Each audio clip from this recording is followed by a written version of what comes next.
Almost from the start of Russia's invasion of Ukraine, Chef José Andrés and his team have been on the front lines, fighting back with warm meals. And director Ron Howard has been capturing it all on film. Tracy Smith shares a recipe for hope. In the sea of despair that is Ukraine, here is a lifeline.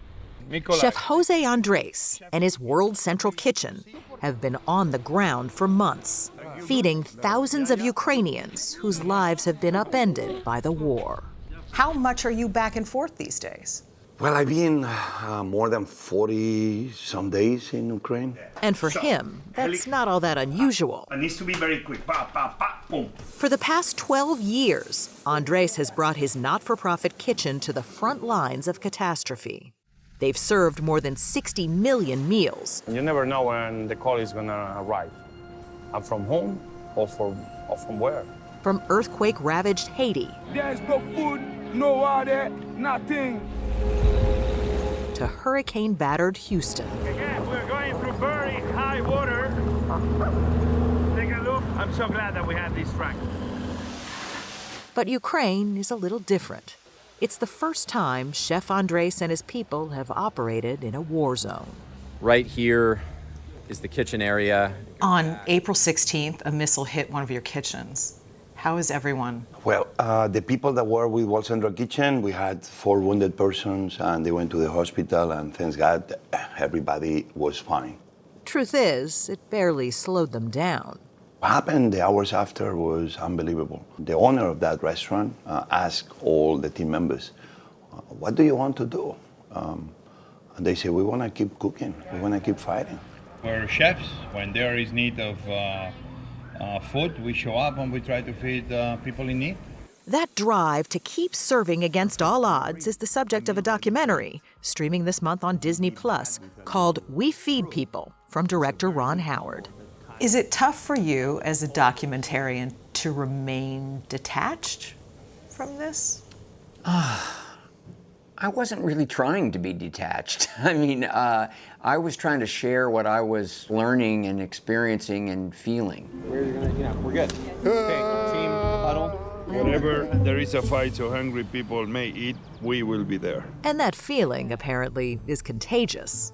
The camera crews shooting footage for the film would often put down their cameras and start helping out. I said, okay, I get it. It's infectious, this spirit, but we only have so many shooting days. We needed every single hand to do what we did, so more often than not, that camera was always put away. They became part of the humanitarian aid. Life is not a movie itself. Life is real pain, is real suffering, and what we have to do is spend every single second trying to relieve people from those hard moments they're going through. It's hard to imagine how he finds the time. The Spanish-born Andrés is also a wildly successful restaurateur, with nearly 24 restaurants or food trucks from coast to coast. But his World Central Kitchen has become his calling card. He started it in 2010 after the Haiti earthquake. Andrés and his team will typically salvage whatever's left of restaurant kitchens on the ground and, using locals' recipes, work with them to make comfort food for thousands. You know what, I love to go to these places because I always say that the best of humanity usually shows up in the worst moments of humanity. And what I get, the inspiration I get from every one of the World Central Kitchen members, but the new people that join us in the middle of the chaos, this to me is a gift I will never be able to pay back. I don't see this as a job, this is a call.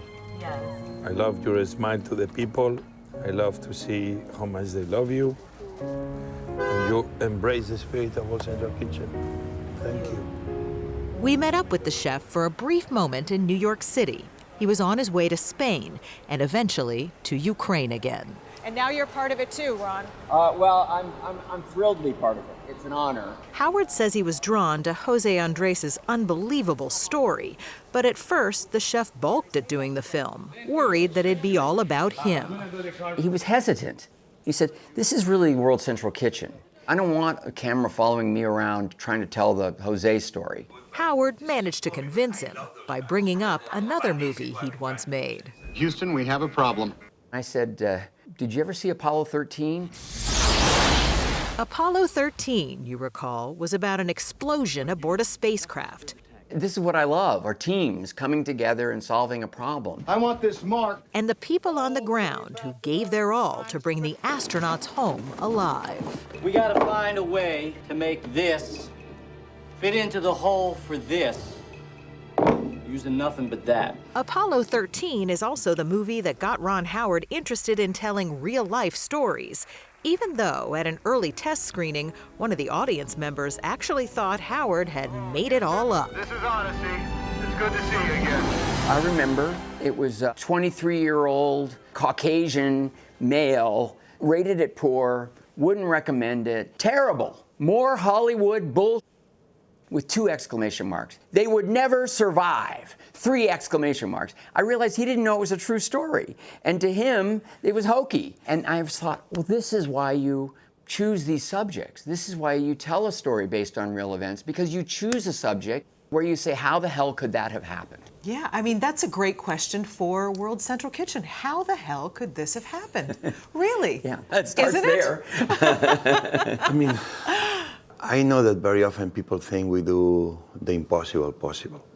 And I would love to tell you that what we do, we are the only people capable in planet Earth to do it.